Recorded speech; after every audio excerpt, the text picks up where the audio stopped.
ဟိုဆောင်တယောက်ကစက်ကြောရီတင်းမိမှနာနေတဲ့ခေါင်းလေးအုံနေတယ်ကိုလက်တွေလှုပ်ရှားလို့မကောင်းဘူးလေ့ကျင့်ခန်းလေးပြပေးပါဆိုလို့ပြပေးလိုက်ပါတယ်အခုပြပေးတဲ့လေ့ကျင့်ခန်းကစက်ကြောတက်သမားတွေဂုတ်ကြီးပေါင်းသမားတွေနဲ့အုံလွဲထားတဲ့လူတွေအတွက်တင်းလျော်တဲ့လေ့ကျင့်ခန်းလေးပါပထမပြပေးတဲ့၃မျိုးကတော့အကျော်ရှိုးဖို့ဖြစ်ပြီးမှဒုတိယပြပေးမဲ့၃မျိုးကကျတော့အဓိကလောက်ရမယ့်လေ့ကျင့်ခန်းလေးပါကဲလိုက်လို့ကြည့်လိုက်ရအောင်နော်ကျမ်းပြစ်ပေါ်မှာတမင်ခွေလေးထိုင်ပြီးလုပ်ပေးနိုင်တော့ပိုကောင်းပါတယ်မနိုင်ဘူးဆိုရင်တော့ခုံပေါ်မှာထိုင်ပြီးလုပ်ပေးပါရပါတယ်လက်လေးကိုဒူးနှစ်ဖက်မှာတင်ထားမယ်ကိုလေးကိုခါးလေးကိုဆန့်ထားမယ်တက်ရှူသွင်းရှူထုတ်တဲ့လီလေးနဲ့ဘေးကိုလှည့်ပါမယ်နိုင်တာထက်နည်းနည်းလေးထပ်တွန်းပေးပါရှူသွင်းနဲ့ပြန်လှည့်လာမယ်ရှူထုတ်တဲ့လီလေးနဲ့ဘေးကိုပြန်လှည့်လာမယ်ရှူသွင်းရှူထုတ်ဒီလေးကိုအကျော်20ဟိုဘက်10ချိန်ဒီဘက်10ချိန်လုပ်ပေးပါနောက်တစ်မျိုးကတော့ရင်ဘတ်ပေါ်မှာလက်လေးကိုဖိထားပေးလိုက်ပါအသက်ရှူသွင်းရှူထုတ်တဲ့လီလေးနဲ့အောက်ကိုမေးစည်းနဲ့ရင်ဘတ်နဲ့ကတ်တဲ့အထိဆက်ချရှူသွင်းအပေါ်လန်ချမယ်နိုင်တဲ့လောက်လေးရှူထုတ်ရှူသွင်းဒါလေးကိုလည်းအပေါ်10ချိန်အောက်10ချိန်အချိန်20လုပ်ပေးပါပြီးနောက်တစ်မျိုးကတော့လက်ချောင်းလေးတွေကိုနှစ်ထင်စီမှာနှစ်ထင်နှမ်းမှာထားလိုက်မယ်ပြီးရင်လက်ချောင်းရဲ့အားလေးနဲ့ဆွဲပြီးမှနှရွက်နဲ့ပခုံးနဲ့ကတ်တဲ့အထိဆွဲနိုင်တဲ့လောက်လေးဆွဲချပေးပါဒီချိန်မှာတင်းနေတဲ့အကျော်လေးကိုသတိထားပေးကြည့်ပါဒီဘေးဘက်မှာရှိတဲ့အကျော်လေးပါနော်30အထိရည်ပြီးသွားရင်လက်လေးကိုပြန်လျှော့လိုက်မယ်လက်နေရာလေးကိုပြောင်းလိုက်မယ်အနောက်ဘက်ကိုပို့လိုက်မယ်ခေါင်းလေးကိုတစ်စောင်းလေးပြန်ဆွဲချမယ်ဒီချိန်မှာတင်းဝါတဲ့အကျော်လေးကဒီအနောက်ဘက်ကအကျော်လေးဖြစ်သွားပါမှာ30အထိရည်ပြီးဆိုရင်အသားလေးပြန်တက်လာမယ်နောက်တစ်ဖက်ပြန်လုပ်ပေးမယ်လက်ချောင်းလေးတွေကိုနှစ်ထင်မှထားမယ်လက်ချောင်းလေးအားနဲ့ဖိပြီးဆွဲချလာမယ်အဲ့ဒီနှစ်ထင်နေရာမှာအာယုံကြောလေးတွေရှိတဲ့အတွက်ကြောင့်လက်ချောင်းလေးအားသုံးပြီးဆွဲပေးခြင်းဖြင့်တွဲနှစ်ထင်အာယုံကြောလေးတွေကို massage လုပ်ပြီးသားဖြစ်သွားပါတယ်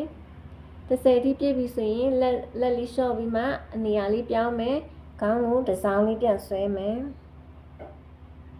ဒီဘက်ကပခုံးကြီးတွေအဲ့လိုမျိုးမကြွလာပါစေနဲ့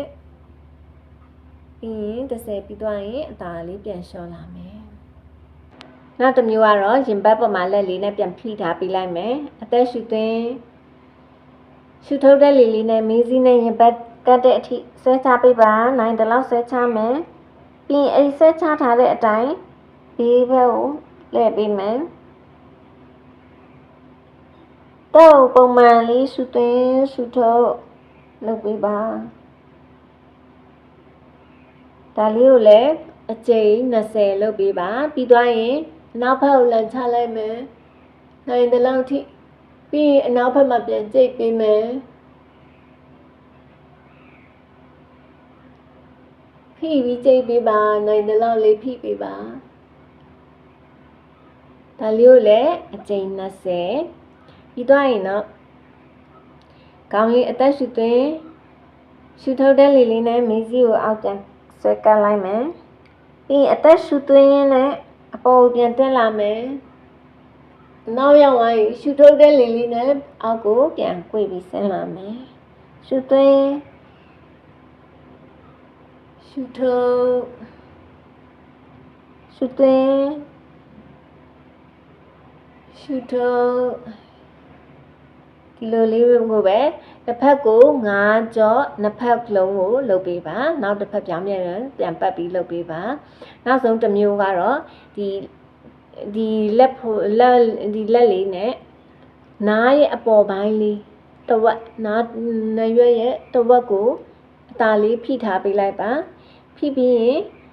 clockwise လေးအသာလေးဖိပြီးမှလှည့်ပေးမယ်မျက်စိလေးတွေမိတ်ထားအသက်လေးပုံမှန်ရှူသွင်းရှူထုတ်10ချိန်လေးလုပ်ပေးမယ်ပြီး10ချိန်ပြည့်သွားပြီဆိုရင်ပြောင်းပြန်လေး anti clockwise လေးပြန်လှည့်ပေးမယ်ဒါလေးကိုလည်း10ချိန်တက်လေးရှူသွင်းရှူထုတ်လုပ်ရင်အာယုံလေးစိုက်ထားပေးပါပြီးသွားရင်အသာလေးပြန်လျှော့လိုက်ပါ